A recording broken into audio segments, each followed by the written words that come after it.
Tonight's event. We have a brilliant hour and a half ahead of us, and I'm delighted that we've got an extraordinary panel, an extraordinary speaker. You'll be hearing more about those in just a minute. I want to thank Clifford Chance for supporting the evening, and all of you for coming out. I'm sure you'll have an incredible conversation ahead of us. Now and again, a book comes along, and in my job as a principal of a college, you get given a lot of books. Not all of which you necessarily want. But now and then, a book comes along that turns your world upside down and makes you ask fresh questions about our role as academics, our role as a university, our role as citizens in a good society. And this is one of those books. And I think about 6 months ago, Anette Mikes came into the office and said, "You need to read this today." And I said, we've got the Treasury Committee, we've got the Donors Committee. And she said, no, read it now. I actually bought it for you. And you left it on the table. And I'm very, very glad you insisted, because this is really a book that will allow us to reframe our collective approach. And maybe tonight, this room becomes the Ministry of the Future. This room becomes somewhere where we take these great challenges that Stanley Robinson has set us and try to apply the learning and the expertise, the creativity, the ingenuity of all of us to these huge challenges that face society. So welcome on behalf of everyone at Hertford College, and I'm going to hand you over to the wonderful Anette Mikes. Oh, thank you very much, Tom, and thanks everyone for coming. This is a big event for us because rarely have I been present at a conference or seminar where people have been drawn so many diverse walks of life.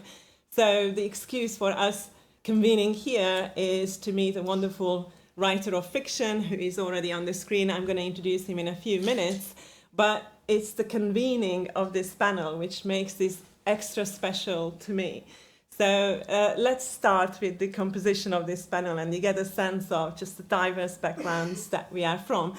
And behind every panelist here, there is another academic who actually suggested this panelist to come here. So we have got it has been really a wonderful interdisciplinary communal effort to draw this expertise together. So I've got two hats at Oxford University. At the business school, I'm a professor of accounting. That's normally a conversation stopper.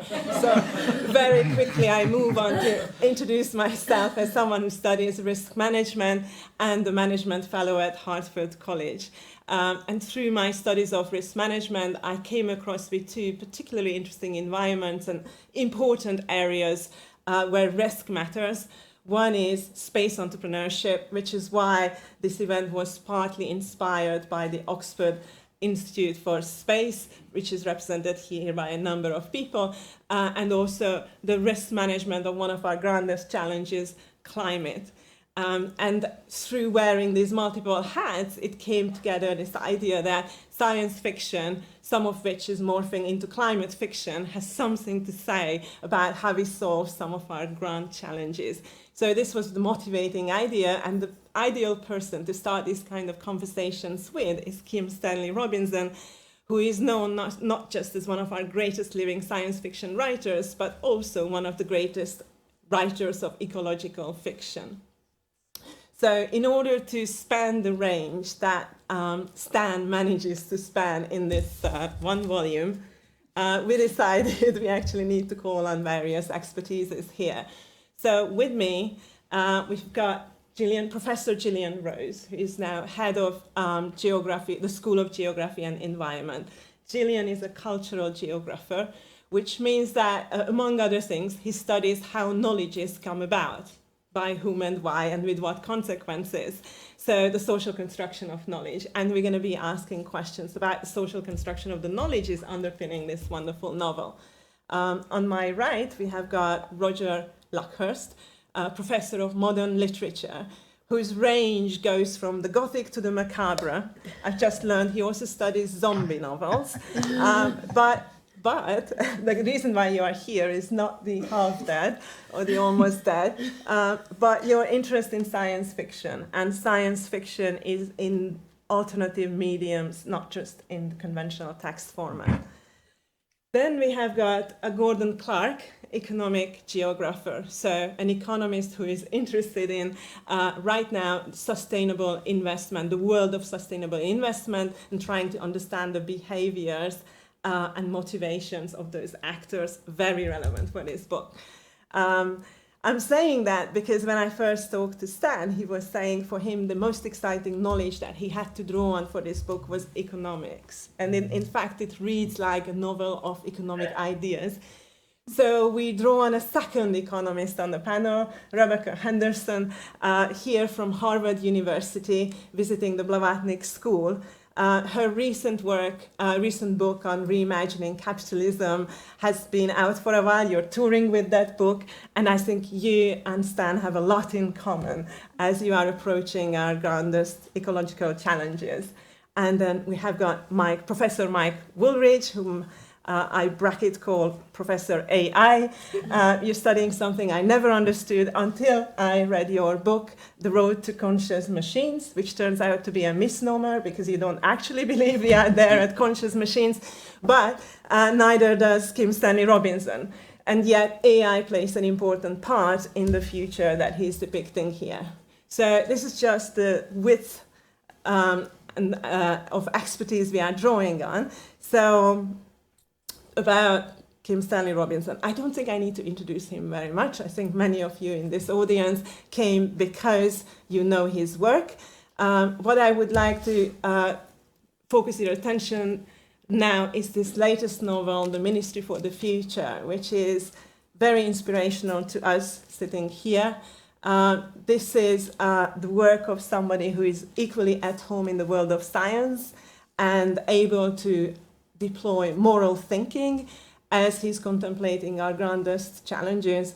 In the book, he imagines or advocates the cause of the future generations, those who are going to suffer because of our current actions, and advocates on their behalf.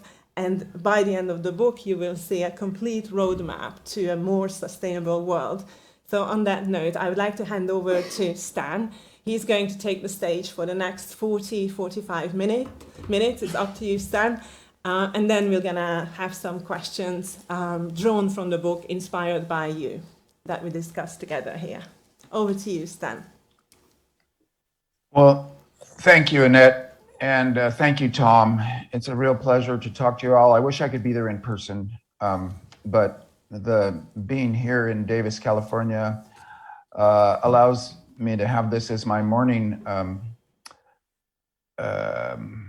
encounter, maybe the most interesting encounter of the day. But after talking about saving the world, I have to actually talk about saving an oak tree in my village, and then also the preschool in the village, which is turning into a wicked political fight. And I like these shifts of scale, which help to buttress the other ends of the scale. And indeed, I'll talk for about 40 minutes. I had some very useful conversations with Annette and Tom leading up to this, and I'm going to structure my talk around some prompts from Annette that make me feel like she might be a really tough but interesting professor. I am to speak about, and these all come out of my novel, I have to admit, and I want to also say thank you, not just for myself, but this meeting is an acknowledgement of the power of the novel as a form. And since the English novel, it has such a great tradition and that I'm well acquainted with, I like the idea that the novel is still the place where we can organize discussions about what things mean. And that's, of course, important indeed. So following Annette's prompts, I'm going to talk briefly about structure of feeling, about a new economics, about the question, does technology drive history?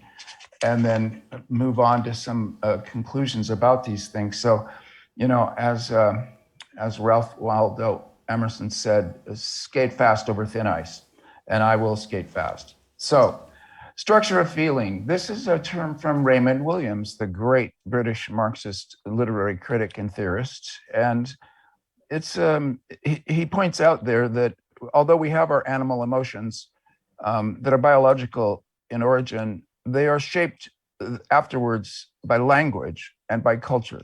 And you end up in a structure of feeling that has been where your your natural animal emotions, which are, I think, mammalian and even reptilian in their bases, get put into a taxonomy that helps you to understand them and control them in a social setting. So the structure feeling of our time, the time of climate change, the time of the 2020s, the time of the pandemic, and Russia's war on Ukraine and so on, this moment in history, the structure of feeling has to be, I think, identified with dread, that the future is looking like a crash and we are on a trajectory toward a crash. So there's this feeling of dread. And now immediately to me, the question becomes, again, is this cultural, in which way? Is it an aspect of capitalist realism that stuck in capitalism as we are, this very useful phrase, capitalist realism, that we can't imagine anything but capitalism. Capitalism always invests in the highest rate of return. It always externalizes externalities that it can disregard in its quest for a single algorithm, which we need to talk about later, of profit and shareholder value as the only goal, which is wrecking people's lives and wrecking the biosphere in ways that are going to come to the crash. So if we can't imagine anything but capitalism and we get stuck in capitalist realism, then of course the dread becomes intensified because that turns into a feeling of doom, that we are doomed. And you see this talked about a lot. And indeed, when I talk to young people, it's a very common emotional setting that of course impinges on everything else in life. But the thing is this an ecological realism to feel like there's no alternative and that we're doomed? And here, the scientific community can, in fact, be incredibly scary on this topic. We're getting close to breaking certain planetary boundaries that if we break them, and this has to do mostly with carbon dioxide, but also with various biospheric practices, if we break these planetary boundaries, we are putting ourselves in a trajectory of physical changes, geophysical changes in the Earth system that heads towards what has been called hothouse Earth, an ice-free planet. And it's possible that we could lose control such that even if all of human effort was devoted to clawing back to a more normal or let's say more recent geophysical set to the planet, that we wouldn't be able to. So this is high danger indeed. The stakes could not be higher. They really are existential. So on the one hand, in our cultural set, we have capitalist realism and there's a feeling of dread because we can't imagine alternatives. On the other hand, there's eco-realism that although we haven't yet broken these planetary boundaries and we still have the power, and I mean the physical power in the world, to get ourselves into a sustainable balance with the biosphere, nevertheless, we're coming very close, and maybe the 2020s is one way to mark this, that in this decade, we have to begin to make changes so that we don't break some of these planetary boundaries that will put us in a position we can't claw back from no matter if we try or not. So, well, this is dread indeed, and it's possible, I think, to freak out. If you're in a race, a race with high stakes, existential stakes, and you might win and you might lose, it's not the time to say, I give up. You actually have to race harder. You have to make the effort to win the race, and you can give up after you lose. But in the meantime, in this decade, it's not appropriate to give up, particularly since so many people in much less privileged positions than you and I are doing their damnedest to cope with the situation that we're in. So hope then becomes a political position. And I want to point out that you can define hope as being something quite biological, happening even at the cellular level, that when you're hungry, you hope for food. When a cell is moving around, it's hoping for ATP, et cetera, et cetera. At its largest definition, life and hope are almost synonymous. And you have to hold to that when you are losing hope in the political system that we're in our culture, to think of it as a political weapon going forward. And so this, of course, it's always appropriate to evoke Gramsci, who talked about pessimism of the intellect, optimism of the will.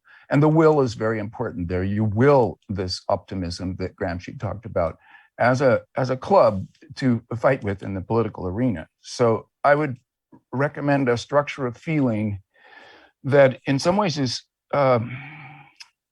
fueled by a certain desperation or dread, but also is buoyed and kept focused on the appropriate work, the necessary work, by creating hope or willing hope as a willed political position. So, okay. Annette, in her prompts to me, talked about, and to the other panelists, talked about Stan dealing with a new economics. And I want to immediately deny that with a groan of dismay. If I had a new economics, we would all be very worried, because A, it wouldn't be good, but B, it would be impractical to apply in the 2020s. We are in a certain political economy that is locked in by laws, treaties, and backed by armies. It's the nation state system, international neoliberal capitalism. These are the social systems we have to work with. They are not well suited to a biosphere emergency, but that is irrelevant. They are what we have to work with, and we have to manipulate them in ways that will make them better at dealing with the biospheric emergency that we're in. So not a new economics, but simply Keynesianism. Okay, as an old American leftist, the idea that I'm appealing to Keynes as the most radical possibility of our time is a little dismaying. I mean, I was going to college in the 1970s. So I come to you in a time machine from the deep past. And at that time, it would have been inconceivable that 50 years on, I would have been arguing intently for Keynesianism, because in 1970, that was what we were in.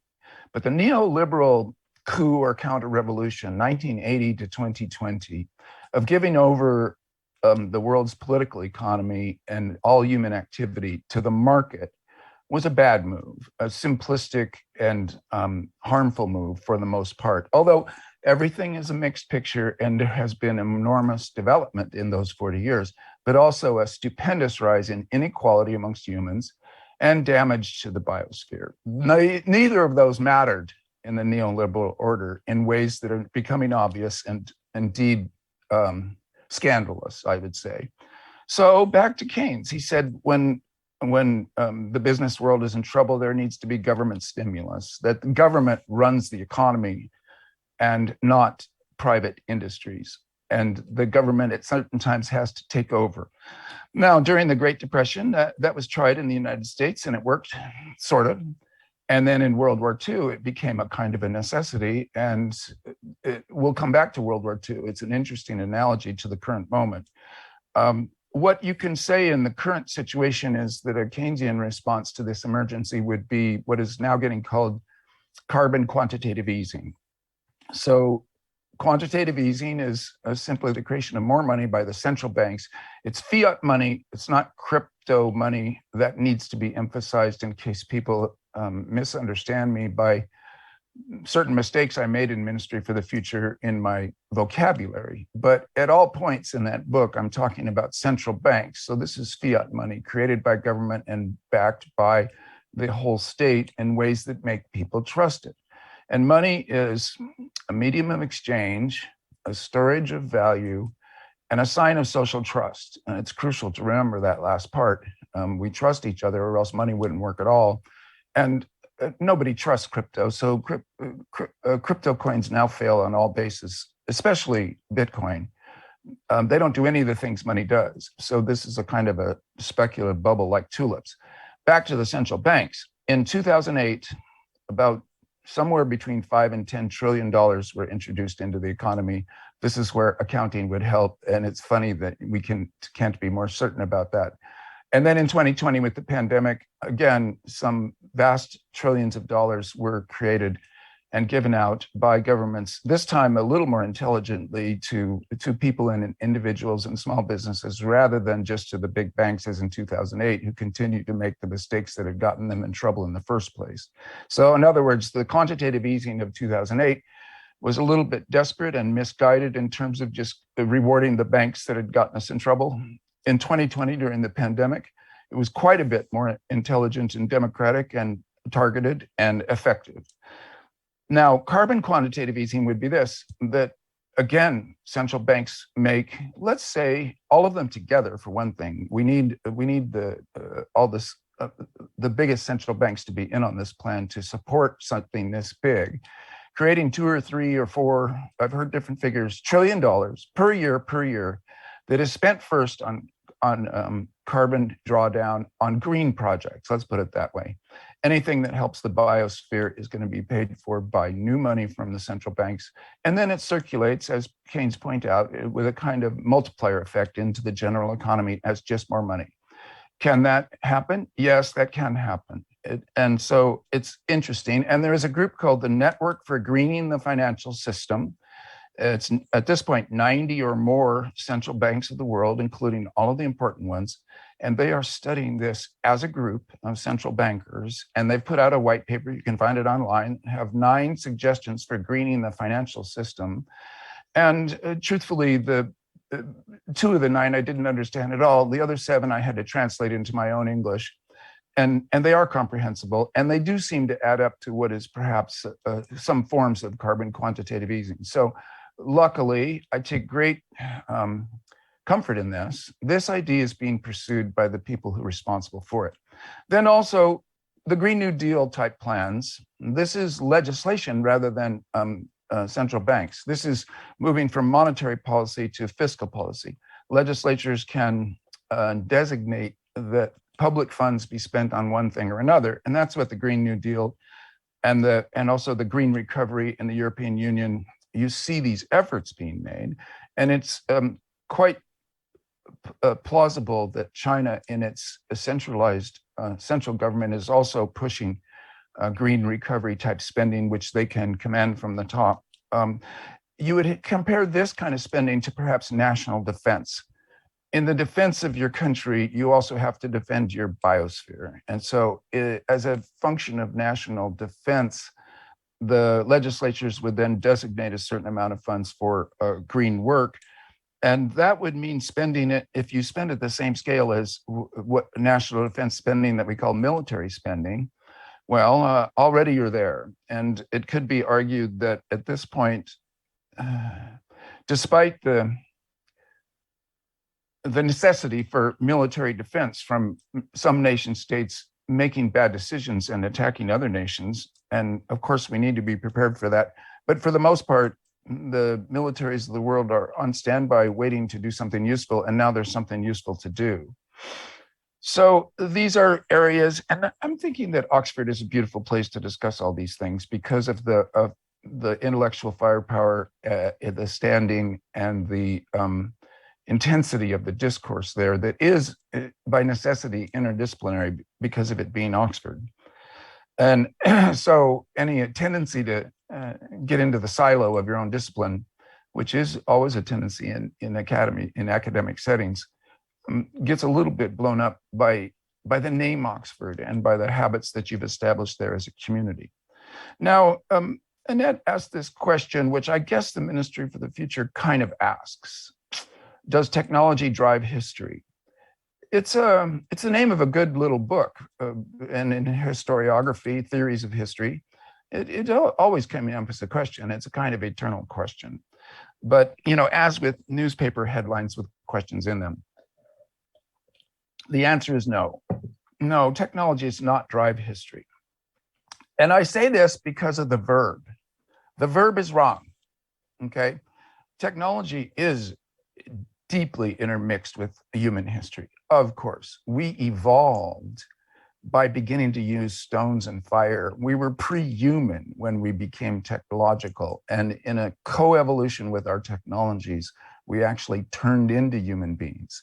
And if you regard language as a technology, which I think is quite appropriate, then a technology blew up our brains by a factor of 3 in just a couple of million years, which in evolutionary terms is indeed like blowing up a balloon in its speed. So, of course, not only does technology have a close relationship with history, but with human beings, even in our biological essence. But the verb is wrong because all along, it was human and pre-human hopes that drove history. So you want to be safer. You want to not get eaten by another creature. You want to defend yourself. You want to not be hungry. You want to be warm when it's cold. You'd hope to be healthy when you're sick. These are all hopes, and that drives everything else. We end up hoping for things, then we invent things, then we start coping with the ramifications of the inventions. And that feedback loop, that dialectical circle that is so intense and fast and complicated, is indeed, if there's any driver to history, then it would be that the action of human hopes on the world. We've been good at cooperating. We've been good at inventing things. This word innovation is a word out of capitalist realism. I would say let's be cautious when using any such words as innovation, entrepreneur, scale. These are captured words that fit within a structure of feeling that is maybe wrong. We want more safety for ourselves and our relatives and our fellow humans, and that morphs into a desire for more power. So, okay, I would be safer if I had more power.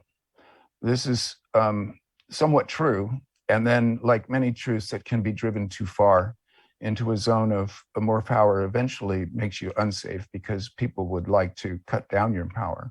But the drive to safety is tightly interbound with a drive to power. And there you've got a lot of the story of what is driving human history. But also, we're always creating new technologies to hope to have more safety and more power, which would include the technologies involved with killing other humans, which would give you more power and, in theory, perhaps more safety.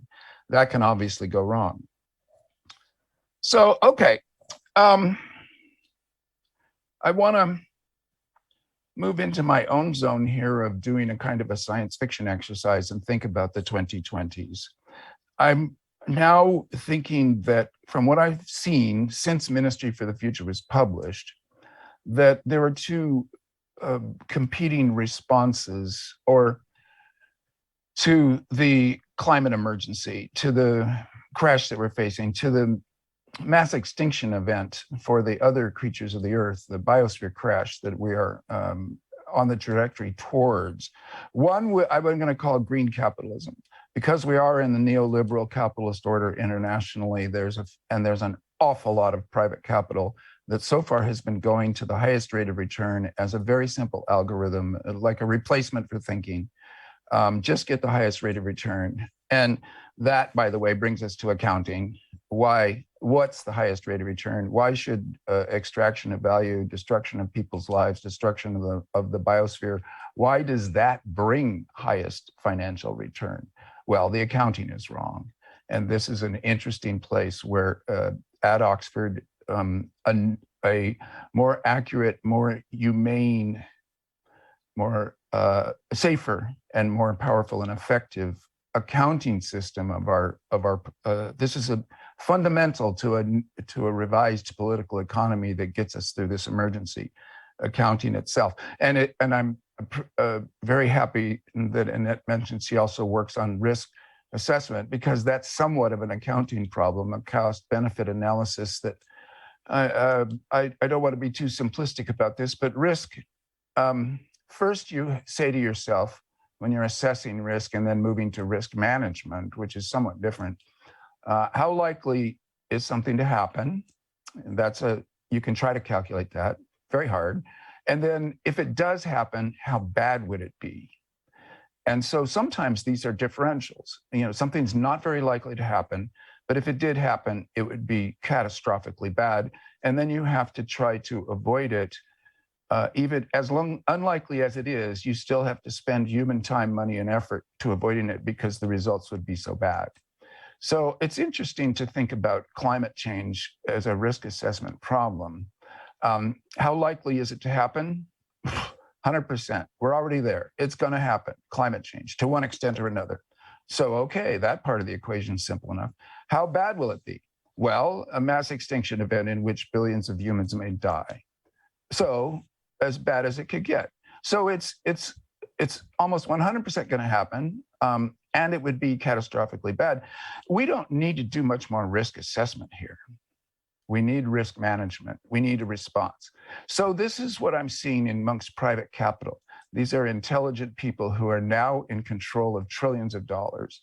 The Central Bank of China has in assets like $5 trillion just in the bank, biggest one on earth. USA, 4 trillion.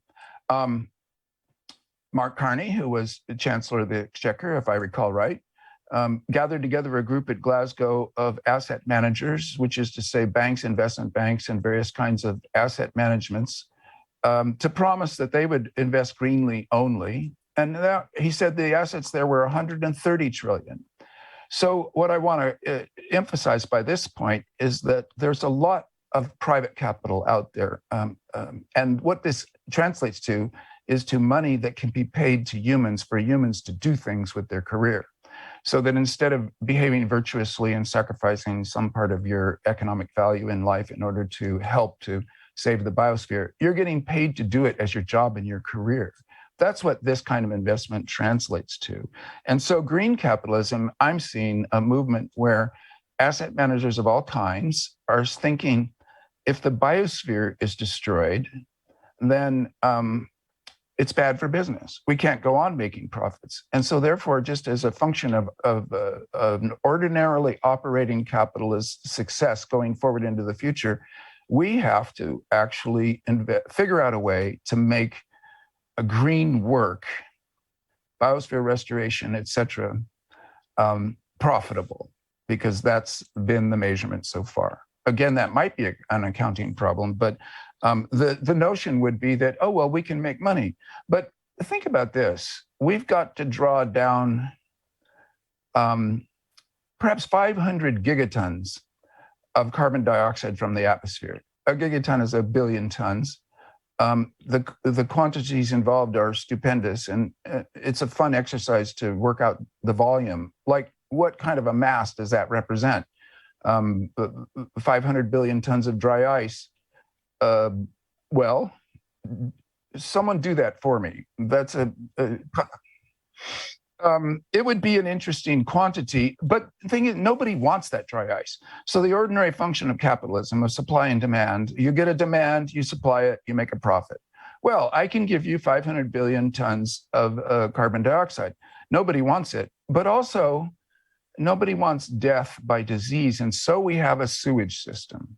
So in other words, we actually give up a lot, we pay a lot individually and as a society to keep our water clean, to create sewage systems, even though nobody wants sewage. It has to be gathered, processed, and put back into the environment without wrecking things. The same is going to be true of CO2. So in other words, I'm dubious that the ordinary workings of our Keynesian political economy, which hopefully we're moving back into, has enough stimulus from the profit motive to actually do the necessary at this point. And so we get back to government, government controlling and taking over the economy. World War II is an analogy here. England's getting bombed. It could be invaded. It could be conquered and wiped out as a nation.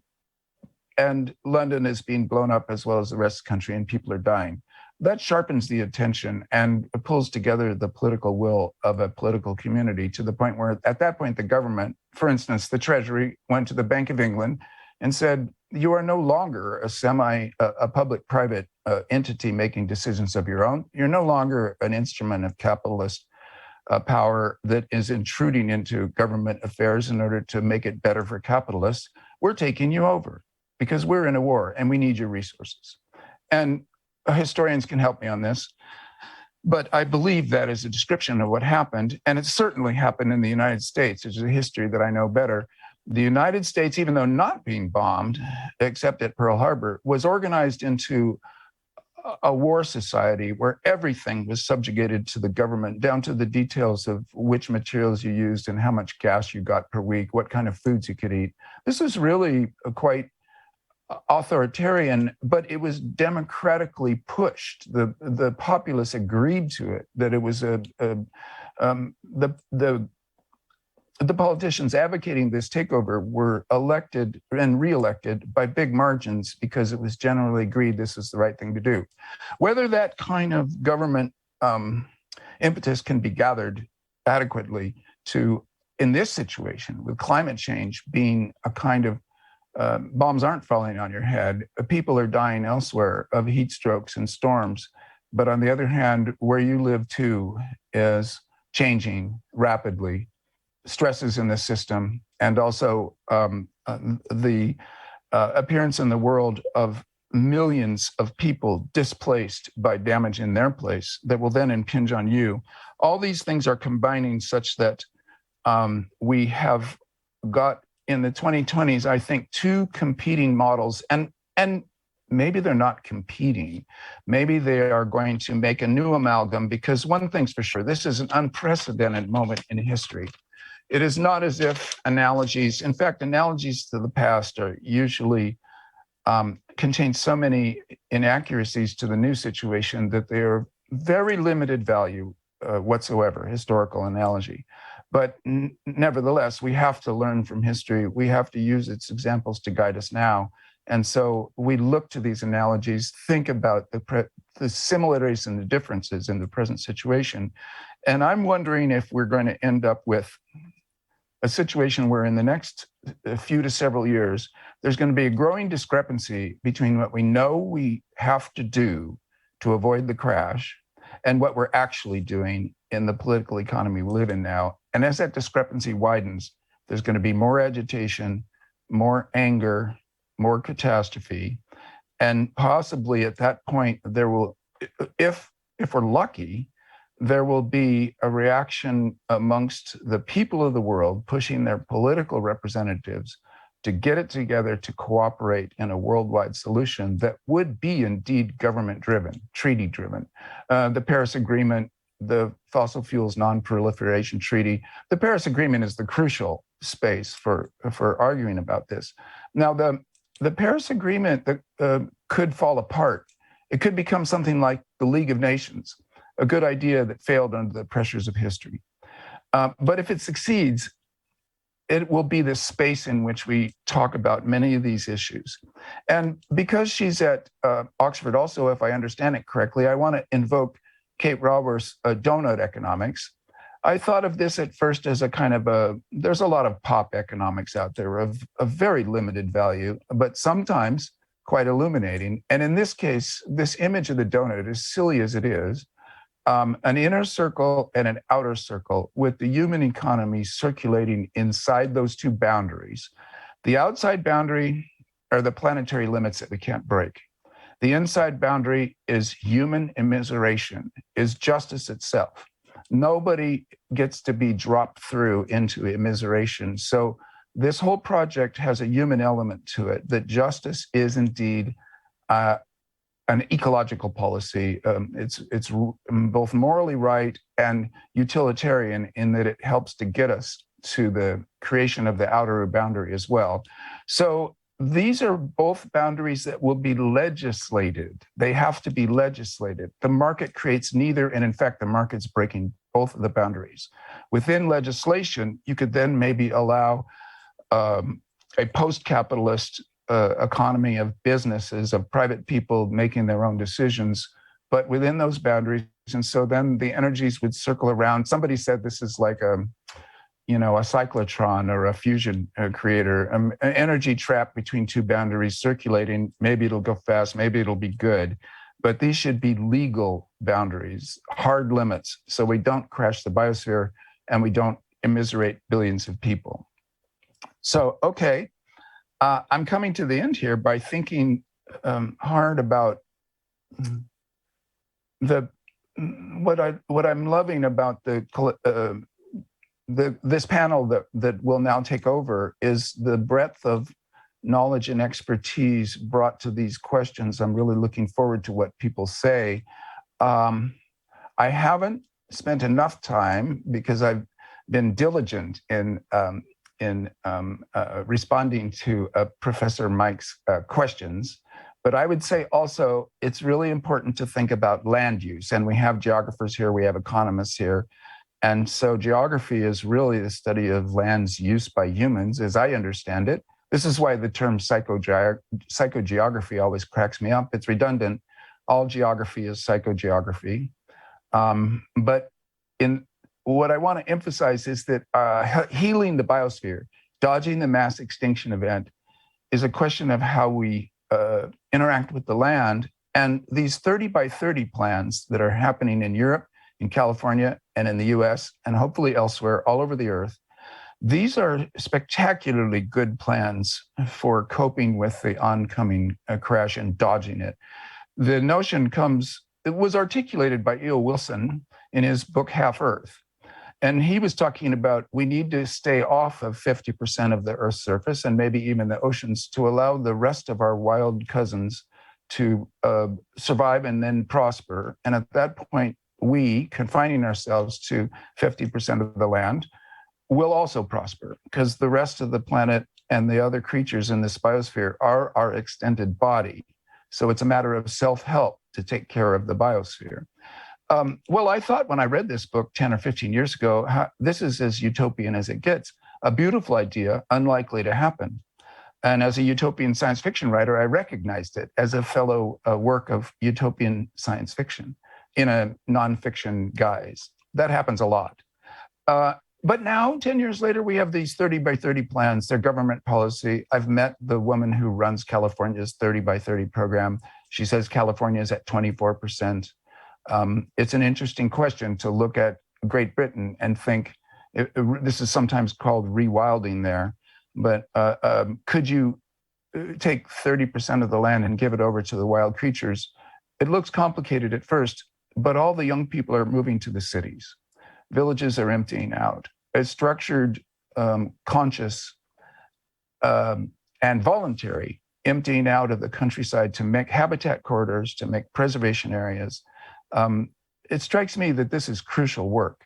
People could get paid for taking care, for not taking care of, but creating a space for creatures like wolf packs. And there were wolves in England once. I presume there were bears. Whatever, it's not that you don't have to focus on the charismatic megaspecies. You can actually focus on biospheric integration, biodiversity itself, finding the biospheric hotspots, protecting them. To see the rapid uptake of an idea that good and that important, it's a sign that the dread is leading to creative, positive responses as well as just the freak out. And so I take a lot of comfort in that, in seeing that in action, and hope that more is done along that line. So, not new economics, just Keynesian stimulus, and you need a working political majority in the representative democracies to get that to happen. Really, you need a working political majority in every political system to push for that, and I think it's possible. And then that new financial model, that Keynesian stimulus being paid for things like proper land use, greening the energy systems, the great transition of shifting off fossil fuels, the weird task of sucking billions of tons of CO2 out of the air and putting it back in the ground, or even using it for construction materials, some small fraction of it. These are the way forward. And so I just end by saying that I wrote the Ministry for the Future in 2019.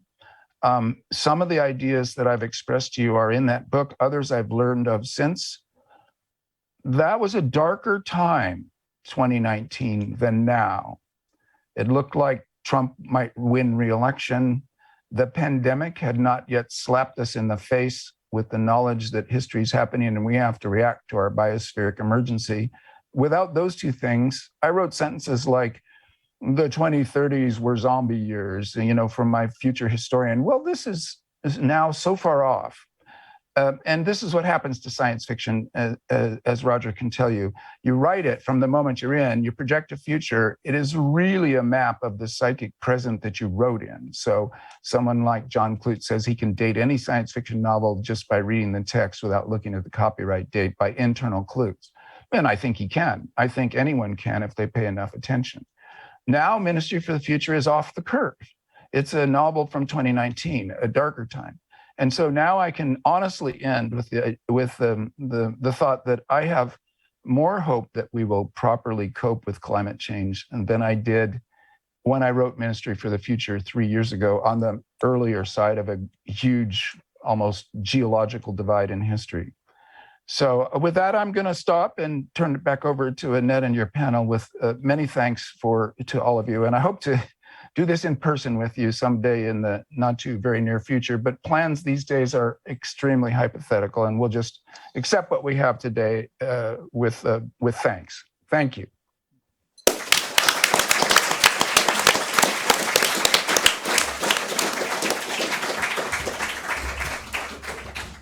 So thank you, Stan, for that real tour de force. I think we're going to take a step-by-step approach, and we sort of revisit the milestones that you traveled through your talk.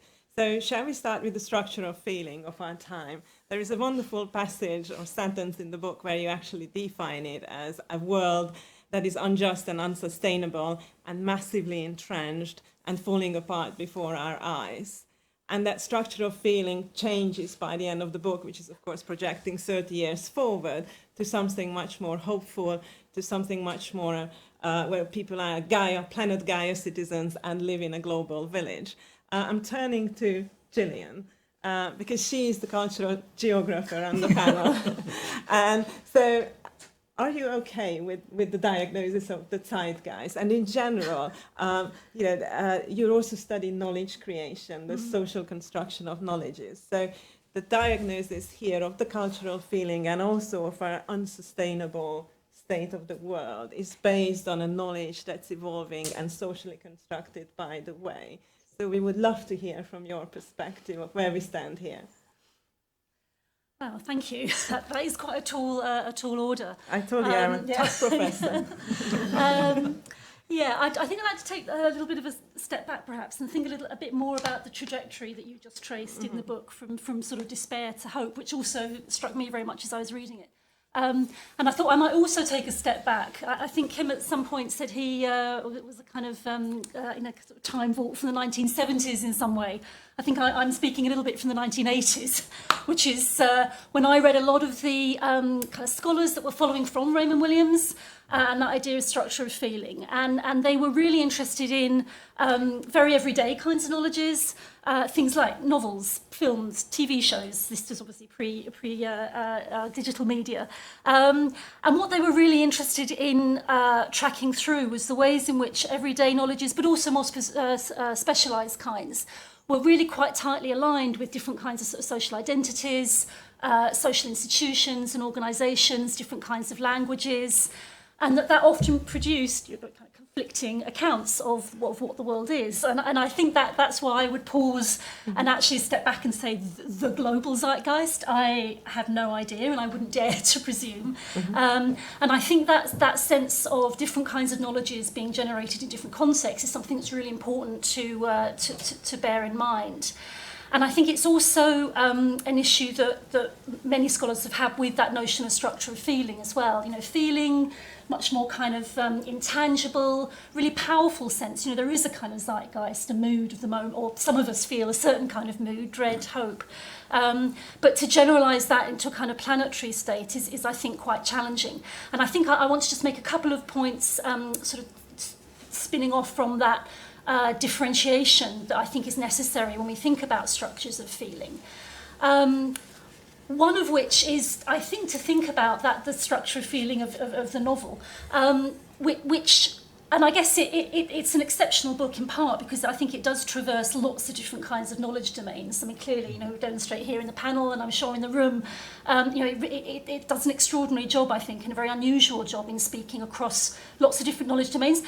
My view is that in that travelling, it's lost a little bit of a sense of what it is to be I mean, I read novels for leisure. I want racy, pacey stories, lots of, you know, emotional. It's not that kind of novel, Ministry for the Future, but I think that gives it a reach and a range that you know, perhaps my preferred kind of novels don't necessarily. But for me, trying to think about the structure of feeling of that novel, that feeling of hope is and Kim's talk was very enlightening here, I think. It really converts hope into a kind of technocratic problem. that if we've got that there's a problem, and hope is about finding the right solutions, finding the right levers, finding the right logics and processes and technologies, and putting them into play. And I think that particular approach to hope, converting hope into a kind of a technocratic exercise or process, I think is a very particular kind of structure of feeling. And my second point will be then, I guess, to flag that there is something about feelings, and the kind of embodied feelings, I think, that many people have in many different ways. And I'm worried here, I'm actually verging to the psychogeography that was slightly dismissive of, I feel. But I think there is, there's something about the kind of emotional tenor of feeling climate change that is also really important and really challenging to get our heads around. And in particular, I'll stop here. It does strike me in lots of the kind of popular watching I do of kind of climate change and general kind of apocalyptic sort of popular culture. This is an excuse to watch way too many sort of B standard, sort of streaming series and so on. But at the moment, there's, I think, a very strong sense that if you're not technocratic, then what drives you actually is a really strong kind of emotional drive to save your family. I would argue, and lots of popular culture, I think, does this. Whether you're looking at, The Walking Dead or Day After Tomorrow, Station 11, The Road, there are always kind of redemptive family narratives. And I think we need to, if we're thinking about the feelings of climate change, I think we need to broaden that kind of emotional narrative of what it is to feel and be motivated to want to work for change as well. And I think that's a different project, I think, from the one that Kim does so brilliantly, but I think for me, at least, it's also a really important one, generated by this notion of structure of feeling. It's interesting how we moved from the discussion of climate science to the feeling of climate change. Roger, I think there was a nice wedge created for you with the zombies and the road had been evolved and dreadful, the fiction of dread has sprung up around climate as well. Where do you trace the origins of that, and is it justified? Well, first, thanks for the invitation. It feels very subversive coming up from London to Oxford. It feels very exciting to be here. I was very grateful for the invite. I'm sure I'll get sent down by the end of the evening. We're glad to have you. It was interesting listening to Stan use that word dread, because I think it goes straight back to what Raymond Williams says about structure of feeling, which actually there isn't one. It's a conflict. It's conflicted. It's what does he call it? Something like known complexities, experienced tensions, shifts, and uncertainties. And his point was that Marxism in the 70s was incredibly over-rational, and no one was talking about feelings or emotions and these kind of conflicted things.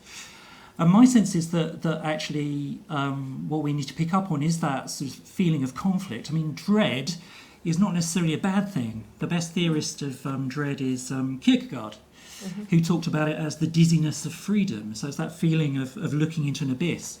Kierkegaard, being Kierkegaard, wanted to hurl himself off it. But there's a choice there also. And there's a kind of a transcendence and exhilaration to it as well.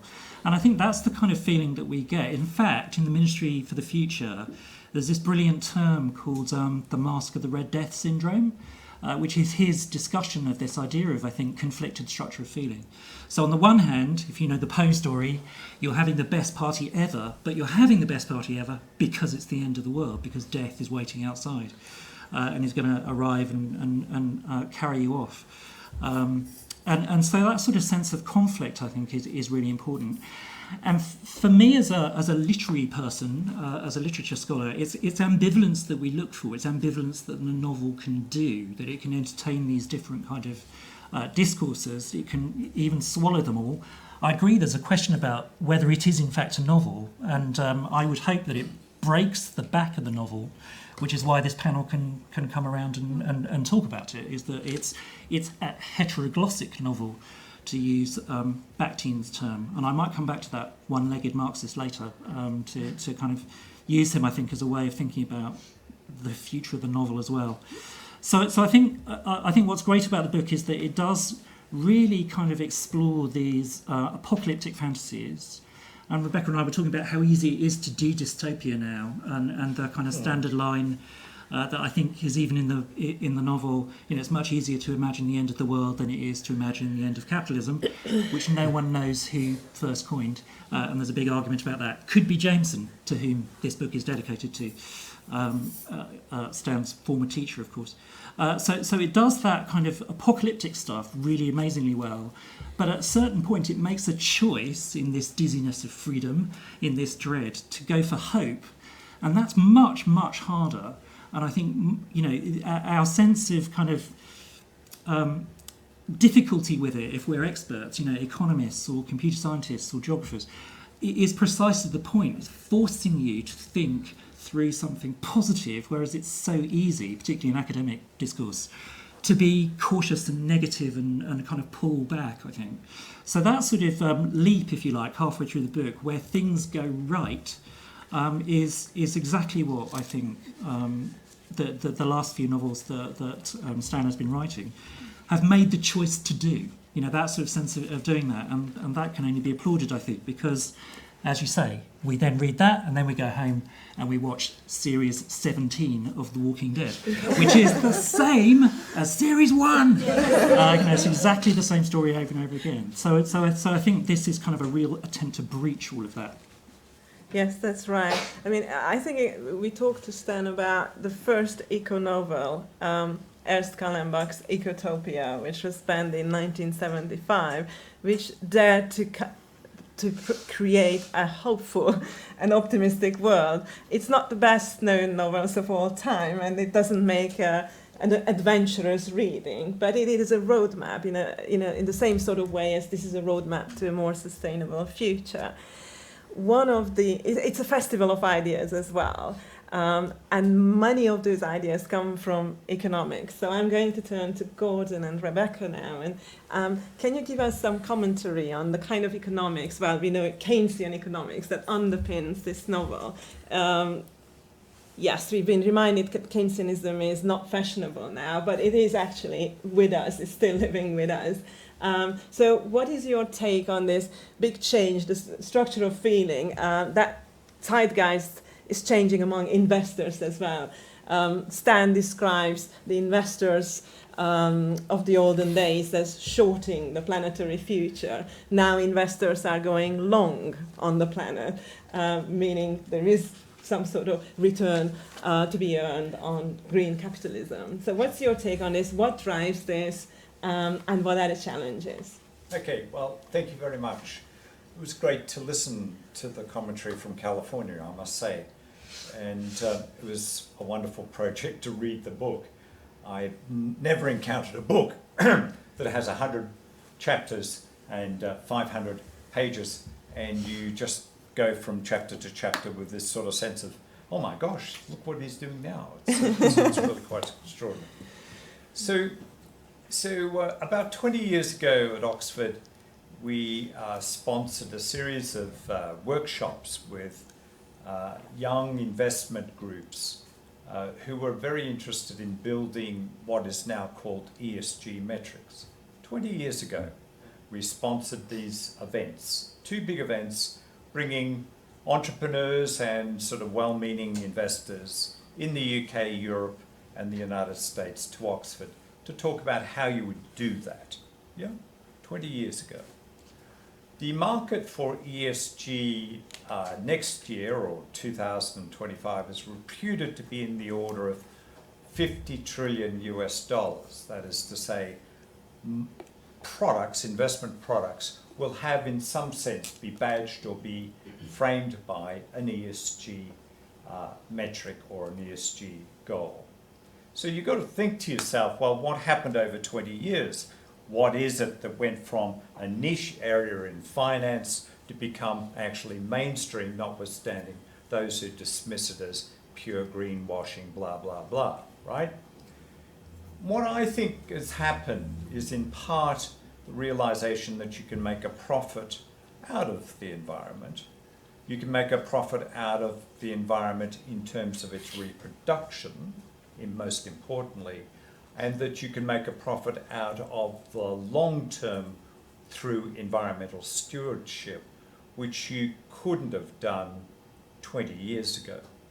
And our author made some comment earlier on in his presentation about thinking of capitalism and thinking of markets and corporations as short-term oriented, where they've exploited the environment for a profit, and that's been warranted, if you like, justified by a theory of corporate governance that had it that the only purpose was short-term maximization of profit.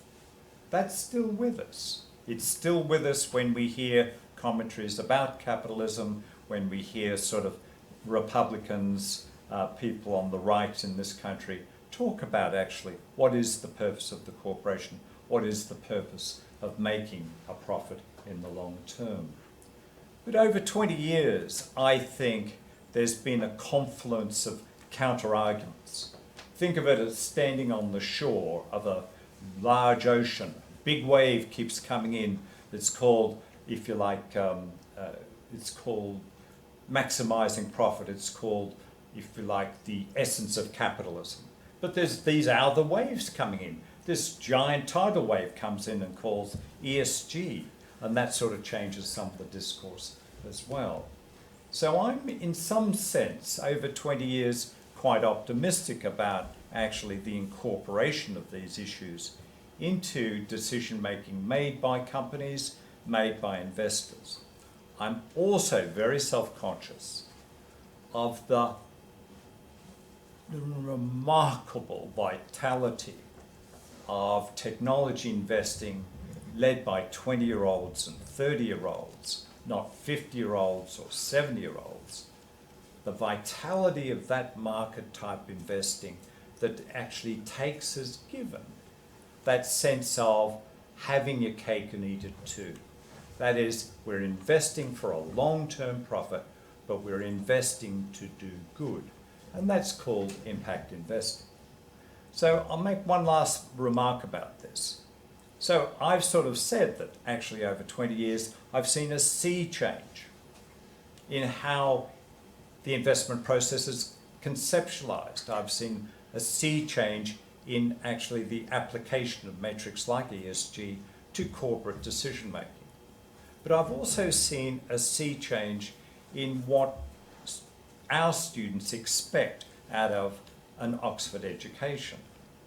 That is to say, they come to do our environmental masters programs from about 100 countries around the world, and they think they have a chance to make a difference, but they also are optimistic, a sense of self, a sense of possibility of themselves, that they will, in making a profit out of this, they will also make something good about it. And I've been stunned, actually, at the professionalization of the cadre of students who come through our programs year after year, basically arguing we can make a profit out of capitalism, and we will do that through our own careers and make a substantial difference to humanity as it comes. So what am I? I'm an optimist, right? I see both the capitalist system, but I see individuals in the system as sort of embodying, literally embodying that sense of prospect over the next 25 to 35 years. So that's my answer to a very difficult question. So there is still, though, a large camp out there that sees a fundamental trade-off between people versus capitalism, that sees the way how capitalism still externalizes some of those damages that it imposes on environments and social communities. So the big question is, environmentalists have identified these problems more than 50 years ago. Why did it take 50 years for capitalism, this fantastic dynamic social creation, to respond? So I'm turning to Rebecca, because this is a question you are addressing in Reimagining Capitalism, and you are urging us to think big, because whatever changes we want to execute on have to happen faster. Absolutely. And Gordon, I completely agree with you that there's lots of movement in the business space and lots of movement among the students, but I think that it's not enough. And I think one of the truly exciting things about this novel is that it sort of puts you in place, like what might the next 20 years really feel like? and what happens as the climate starts to fall apart, and where does the driver of change come from? And Annette, to answer your question, I mean, Kim has this wonderful phrase in the book. He says, one principle for bankers in perilous times was to avoid anything too radical and untried. And so they were all going to go down. You know, and I studied corporate change for many, many years of my life. And I've been in these rooms that Kim describes, which is, that's very interesting, Rebecca. But, you know, we only have a 5-year time horizon. We're using a 9% discount rate, and it's not my job. And so I want to call attention to 3 innovations in this book, which I think are really interesting to call out and to ask, you know, is that what it would take? So let me call those out. So Kim talks about the tragedy of the time horizon. And those of you who are in this space may have watched the head of sustainability for HSBC in public on a stage say, guys, climate risk is not a risk for us. I mean, really, really not. And when you unpack what he said, you can see he's using a 9% discount rate, so money tomorrow is worth 9% less than today. And you play that out, and 20 years from now is worth about 0. So, you know, whole world may end, but what's that to me? So how does Kim solve the tragedy of the time horizon? Well, he does it through the invention of the carbonaro, yeah? Carboni. The carboni. Mm-hmm. And one of the things he slips into the book, and actually, Kim, I thought this was brilliant, is the carboni is a financial instrument that lets you go long. It's a promise that if you invest for the long term, you will get significantly high returns. And that's a huge deal. And what is in the book is we pay off all the fossil fuel companies to leave the money in the ground and use that resources to make positive investments instead. And that's a lot more than just Keynesianism. That's like a big deal. And I think it's probably correct. It's very distasteful. No one likes the idea that we have to pay the slaveholders to free the slaves, but that's what it took. So I think that's a very interesting innovation in the book. I think another one, and Annette's a good friend, but I'm not saying this for this reason, is there's a sort of unexpressed, at one time he says, well, yes, billions and billions of dollars and a huge bureaucracy went into new accounting and new measurement. Because if I'm going to pay people to put stuff leave stuff in the ground and use the money for something good, I have to be able to verify they've left it in the ground, and I have to verify they've used the money to do something good. And we have this huge investment in accounting and monitoring systems. And I think that feels exactly right to me, that we won't make progress unless we can measure the progress we're making and unless we can hold everyone to account. So that sounds, again, you could say it was an extension, but Kim is imagining like, whoa, you know, enough work for hundreds of Annettes for many years. And I think that's My exactly students right. are sitting at the back. No. I think, you know, I say in my book, I didn't realize that accountants were the likely savior of civilization. But now I've become more convinced, and I do think that. And then the third thing that Kim invents is violence and desperation. And one of the ways he solves the tragedy of the time horizon is the book opens with an event in India where 20 million people are killed in a heat wave in a week. And the Indians say, okay, we get this. This is not okay. So for them, it's not a long time horizon. So he suggests a major body in the world that is completely committed to moving right now and doesn't want excuses. And so the Indians start doing all kinds of things and clean tech and so on. But one of the things they also do is spawn a group called the Children of Kali, which shoots down aeroplanes and blows up ships and hulls fishing vessels. And so this is a solution which is, no, there's some things you can't do. And how do we do that at a global level? Super hard, right? How do we get rid of airline travel? But again, I think this is really interesting because I agree it's not new economics. What we know about modern economics is that for all kinds of reasons, we forgot that externalities were important and distribution was key. They were just sort of left out. You know, but that's an idea in economics. So how do we internalize economics, externalities? How do we remember distribution? Well, one way we do that is fantastic political pressure. And one of the things I really enjoyed in the book is this sense of how the desperation might build, how this sense that, no, excuse me, this is not okay. And he ends with just this hint, just a hint, that there might be a creation of a world religion. That, that we might rediscover the sense of the sacred and the boundaries of what's appropriate behavior. And I if there's any time, I wish you would talk a little bit more about that, Kim, because most major social change movements have been powered by a massive moral sense that there's a better way to do this. And so I think that's also in the book, and a very, very interesting way to think about what might play out over the next 20 to 30 years. Yes, it's a very interesting interplay between moral reasoning and science, and Right. of course what you can do and cannot do with technology, which is where we come to you, Mike. Because artificial intelligence has been touted as the technology that will solve all our remaining problems. It won't. It won't, but it solves enough for the Ministry for the Future. So can you tell us a little bit more of how it could be relevant at this moment? Sure. Okay, well, there's nothing like being on an interdisciplinary panel at Oxford to remind you just how little you know. And actually, Stan, it's interesting you made the comment right at the very beginning about Oxford being one of those places in the world that's inherently interdisciplinary, and it really is, and it's an incredibly enriching environment in that respect. It's what makes it such a rewarding place to study and work. The very distinct downside of that, though, I have to tell you, is that the place is stuffed full of people with very confident opinions about absolutely everything.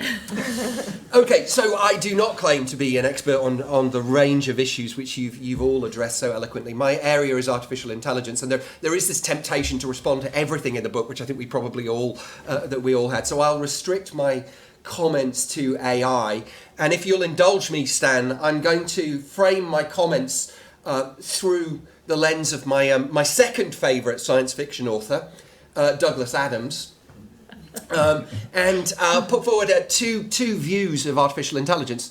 And one is what we might call the deep thought view of artificial intelligence. So if you read the books,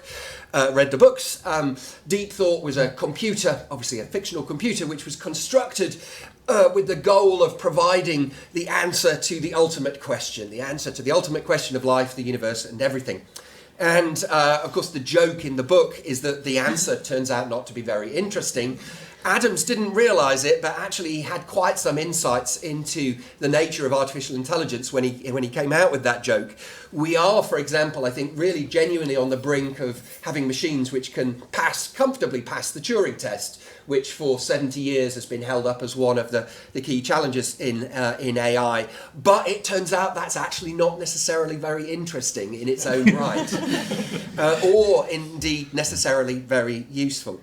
So the deep thought view of AI is that you build very, very big AI systems, very smart AI systems, and you endow them with everything, all the knowledge that you have about the world, everything that you can give them, and then you ask them questions, and you hope that they can answer it. So in the context of climate, and I've been on a number of industrial panels, and people have asked me quite genuinely, could we build really smart AI and ask it how to solve the problem?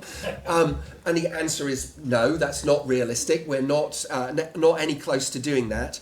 But there is a version of deep thought AI that's out there right now in the world. If you haven't come across GPT-3, which is an AI system which was built by OpenAI, which was basically trained by giving it everything that they could provide it that was written in English, extracted from the World Wide Web. So the entirety of Wikipedia in English made up just about 3% of its training data. Unimaginable quantities of data and unimaginable resources that were thrown into training this. And what you end up with is a system which is genuinely very impressive. You can go and Google it, and you can play with it, and you can chat to it. And indeed, I did ask it before we came on. I was playing with it earlier, and I said, how do we solve the climate problem? And it came out with a very bland, not wrong answer, but, well, we need to restrain carbon use, etc.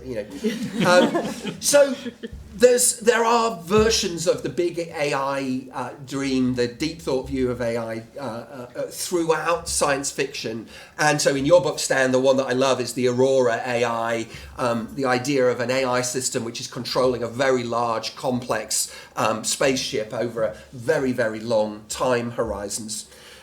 What does that mean in terms of actually concretely solving the climate problem? One could imagine, for example, attempts to do, a city level or maybe national level, probably not global level, sort of optimization. How do we optimally control, make the best use of resources within a particular environment? That's the kind of thing that you might imagine that AI being used to solve. I am a bit doubtful. I think there are all sorts of reasons that we probably don't want to do that. I mean, I dare say there are people thinking about trying to do that. So what is the alternative then? Douglas Adams' second version of AI, in fact, it's not AI in his book, but we might call it the Babelfish View of AI. Again, if you remember the books, the Babelfish is this little thing you put in your ear. It's a fish which automatically translates any language into your own language. And Babelfish, at the time Adams wrote it, was a far off dream, but now we have automated translation tools that can do basically that. And the Babelfish view of AI is about little bits of AI doing tiny little things everywhere in our environment. So imagine that every time you have to make a decision, AI is helping you make a better decision. Every system that you use, your car, your washing machine, everything is empowered with a little piece of AI that's optimizing its use. And all of that adds up to potentially really quite a lot. So the likeliest immediate use of AI, I think, and there is huge scope for it there, is that version of AI. AI being embodied everywhere, making a smarter, more efficient, more carbon-friendly world than the version that we have at the moment. So I could go on, but I think those are the two sort of, there's the big AI view, the idea of building very big, very smart systems, and then, either handing over control of our cities or our countries or potentially our planet to those. I'm skeptical about that for all sorts of reasons, and it raises, by the way, all sorts of dangers, which of course have been explored in science fiction over the decades. The more plausible scenario for me is this idea of AI just embodied everywhere, just making a smarter, more efficient world. And that indeed is the representation of AI in the book when we think about the AI-assisted design that brings that wonderful 7-masted solar-paneled schooner at the end of the book that could be the alternative to cross-Atlantic transportation. Stan, I would like to give you the opportunity to come back into the conversation and talk to us. Yes. Talk to the panel, ask questions. It's your turn. Well, thank you so much to everybody. Fascinating, and I really appreciate it. The idea that the Ministry for the Future, but also the genre of the novel, has been the stimulus for this. And I would say, of course, the Ministry for the Future is a novel because we called it as such. And Roger mentioned heteroglossia. The Bakhtinian definition of the novel is very important. It's a collection of voices in dialogue with each other, and hopefully the writer has gotten out of the way enough that the voices speak. And this is something I'm quite proud of as being my work and my art form. To Gillian's point, yes, this savior family narrative, so repetitive, so frequent, so much the default, is easy because we all have those family feelings. And the point of the utopian project, or really survival now, would be to remember that 50% of the DNA inside your body is not human DNA, that you yourself are a forest and a collaboration, an ecology that's going to fall apart. It's so ridiculously complex that it works at all is a miracle, and it doesn't work forever. But what that implies is everything alive is your family. You share 978 base pairs of DNA with everything living. Although I'm not sure about viruses, but for bacteria, archaea on up, we are all family, and that's the new religion, to acknowledge that when you take care of the biosphere, you're taking care of your family and therefore your own body, right down to the insides of your gut microbiome, which people are now calling your second brain. And the more you think about that, the weirder and more interesting it becomes.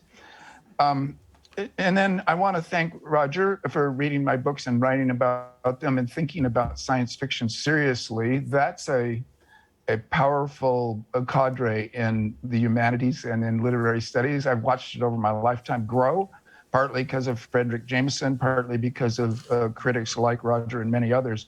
Utopia as an expression of hope. But what's great about what Roger said is existentialism. And Jameson started as a student of Sartre. And we have this choice. We are in this dreadful freedom. And we all need to choose what the meaning of our life is and have an existential project. And here the project takes on a huge importance. Without a project, you're caught in a world without meaning and in absurdity and despair. But with a project, you can orient, as with a compass or some kind of internal cognitive map, everything that you do toward, and suddenly life has meaning and you can make choices about what to do with your life. Important to have that project. So I thank you for that. And to Gordon's point, yes, indeed, it's wonderful to see this last 20 years of what you could call green capitalism, which is maybe in some senses a flat contradiction, or it was, but on the other hand, we need it badly and people are doing it. What I would want to question is making a difference while making a profit. Is profit always, in the current metric, using the current accounting, a sign that some people have been ripped off? Is capitalism in its very basis the power of the few over the many? So that, of course, an Oxford student can say, I will make a profit, but the people working in the fields will make a living if they can. So there's still that massive class difference between people who sell their labor as their only resource and people who have capital and therefore can invest it and take a profit from it.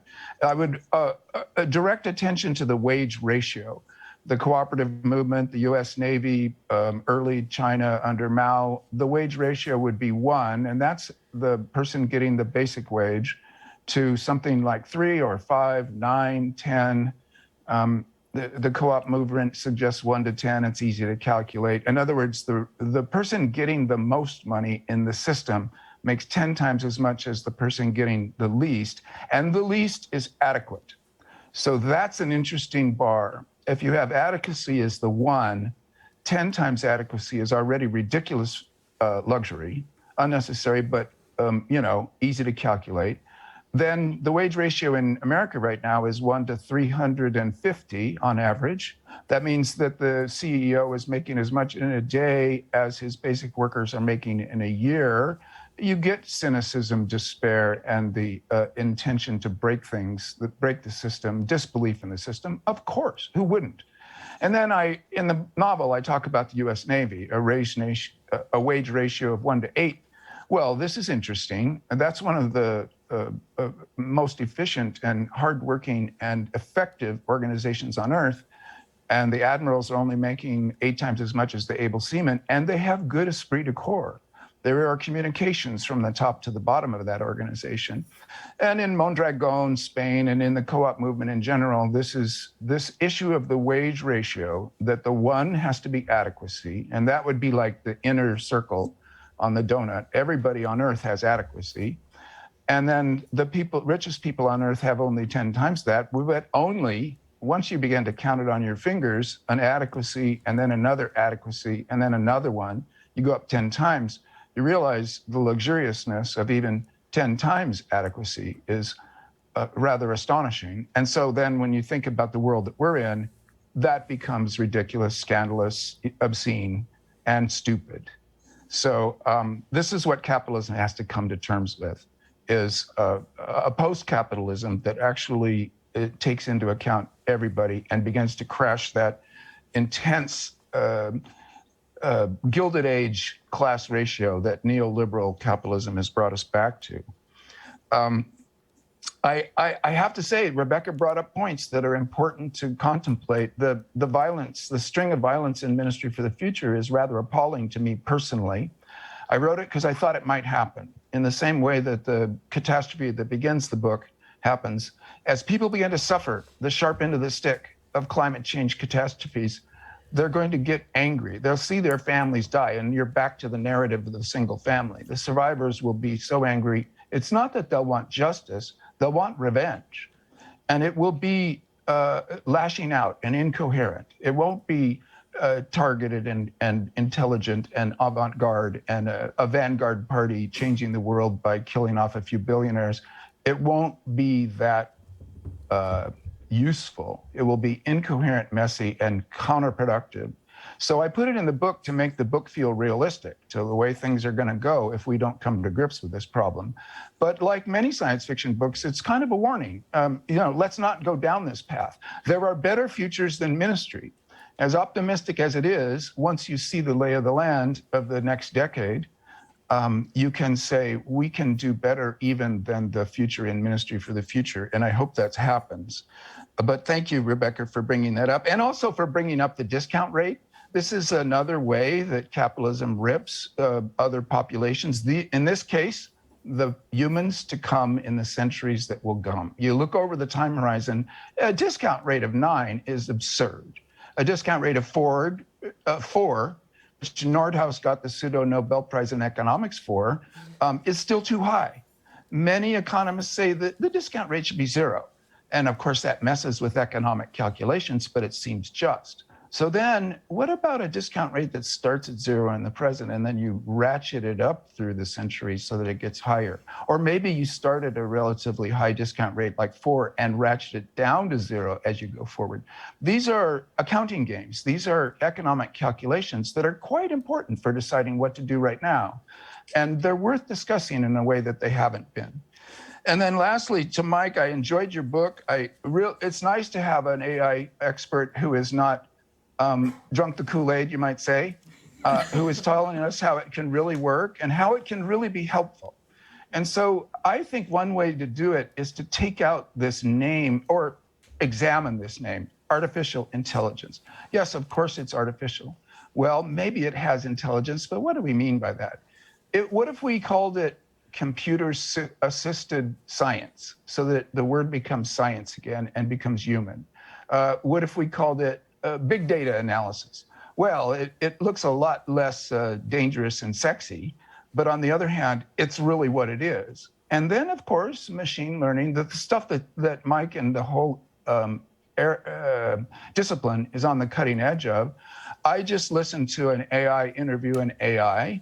It was quite plausible and hilarious, and the voice creation was as human as you or I in its sound. So the Turing test is indeed a low bar that has already been passed.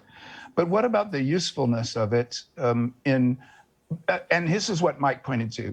We can know the world. We can register it and record it, and so big data indeed. And there we need computers, very, very fast and powerful computers with really exceptionally ingenious algorithms written by humans to help us to know the world and then figure out how to dodge the mass extinction event. So with that, I'll end my remarks. And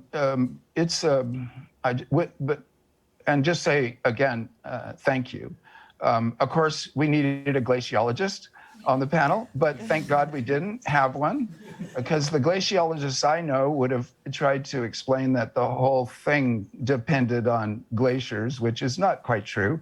It's important, but and worth discussing, but I'm glad that we kept it to the group that we have here. And once again, thank you. Thank you.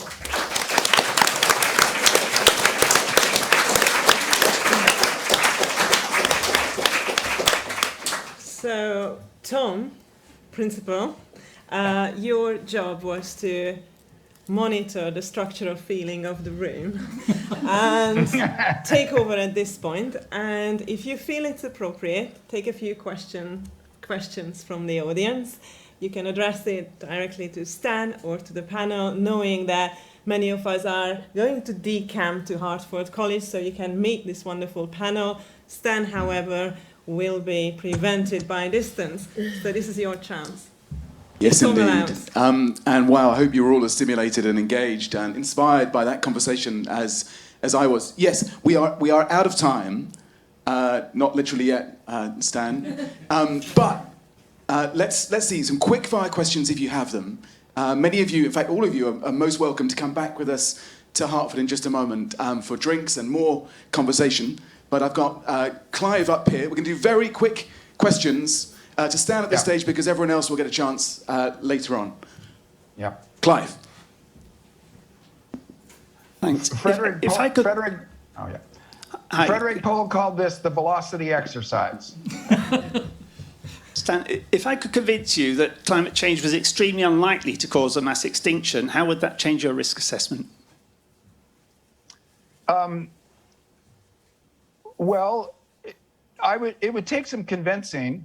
I don't mean a mass extinction of human beings. I think we are capable through technological means of being quite resilient. I mean that the extinction rate is already far above the normal rate to geological time, and a lot of it is due to climate change, but also biosphere degradation, poisons in the water and air that we have created and put out there that can't be absorbed by the environment fast enough, including the other creatures.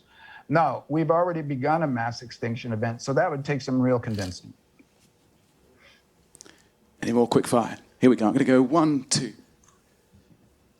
This is just picking up on, in a way, quite a small point you made. Where did the idea of, the driver of human history being hope, but the idea of basically everyone wanting security, wanting safety, and then that moving on into power, and then that having its own kind of ramifications. Where did that come from? Where did you think of that? Well, I want to say immediately that I am an English major, but also that means I'm a history major, and I don't have many original thoughts, really. I'm a student, I'm a reporter, I'm a synthesizer, and also a writer of dramatized scenes where my characters hopefully take over, and then I see what they say. So theories of history, well, this I had to study hard for a book called The Years of Rice and Salt, an alternative history in which all Europeans died in the Black Death and world history goes on 700 more years.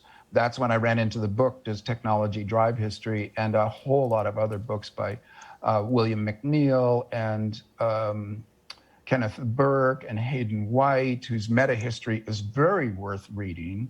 And of course, my teacher, Jameson. I guess I am an untheoretical person, but an academic person. Novels are the way I think through this. So I guess Ministry for the Future is a meditation that is much shaped by my earlier novels, I must say. That's why I could write it in 6 or 8 months. It's built on my previous thinking, such as it is, and my previous reading. So I would refer you to Years of Rice and Salt and also to Hayden White and also Vico. Apparently, Jameson has taught us that his theories of history, or Ibn Khaldun, his theory of history is quite powerful. And then also the sociobiologists like E.O. Wilson. What do our fellow social primates do? They try to stay safe. It ends up being in power relations amongst themselves. It's very important. Sarah Hurdy is very good on this. In terms of sociobiology, what are we as social primates? The female of the species has always, and in every mammalian species, exerted immense power. So sociobiology does not reinforce patriarchy, which was a mistake of the 1970s. It actually destabilizes and undercuts human patriarchy as a system by showing that it's not at all natural, and the other social primates don't really follow it. So all these thoughts kind of add up to my own rough and ready theory of history. So as a third-year biologist myself, I picked up on 2 things. So first of all, your idea that the capitalist structures that we see are the reality currently, and we have to work with them in our imagining of a future. And then also what you came to later in your talk, talking about preservation and increasing areas where you don't profit off. And I was interested in your opinion on the value of So I think you were talking very much about a tragedy of the commons and like depleting resources, but the actual commons in the UK and you know, land ownership and being forced to work on land that doesn't feel as tied to part of your identity, and the value of, I guess, small scale, less capitalist ways of managing land, as opposed to just preservation by removing humans from the land. I was wondering if you could speak to that. Yes, and thank you for that, because it brings up an important point. So when the commons were enclosed, so this is English and British history in Scotland, then you got the English Revolution, the English Civil War, you got the French and American revolutions. Democratic government is the return of the commons in the virtual sphere of governance. So in a macro history, I would say that when ordinary people were immiserated by the enclosure of the commons by early capitalism, they revolted and instituted democratic governments over the absolute and partial monarchies. And so wherever there's a commons, there's always a drive to enclosure. So now the attempt to capture democratic governments, to buy them, to buy their politicians by way of lobbying and influence and outright money, cash transfers, is another enclosure movement of a commons that did quite well in certain ways for the period of time when representative democracies were growing. And then to your last point, it's very important to not think about purity. Indeed, humans are going to be on the land and all over. This 30 by 30 movement is not to say humans never go there. Wilderness is not a pure category, but a human space, a human idea, a land use, a name for a certain kind of land use management that still includes humans going out there. So that is important to be mentioned, to make sure that you don't get into some kind of weird zone of saying, oh, humans are bad or we should never go there. It's more land use of making our impact on those spaces less, so that the wild animals can prosper. And in that, we would be steward and caretaker and maybe making a living off of it. I would like to make a distinction between making a living and making a profit. I think that's very important. But if you could make your living taking care of wolves instead of beef cattle, or I mean the whole ecosphere that wolves designate by being the top predator, that would be great. And we need a post-capitalist economy that supports that kind of work. Brilliant. I'm so sorry, but that really is all we have time for right now. Normally at these events, we say at the end, we could go on all night. And I think tonight we really could. There is a sense, I've rarely been at an event where people are so keen to stay behind and keep going. But we must stop there, I'm afraid. So apologies. There will be a chance to carry on the conversation, as I say, back at Hartford.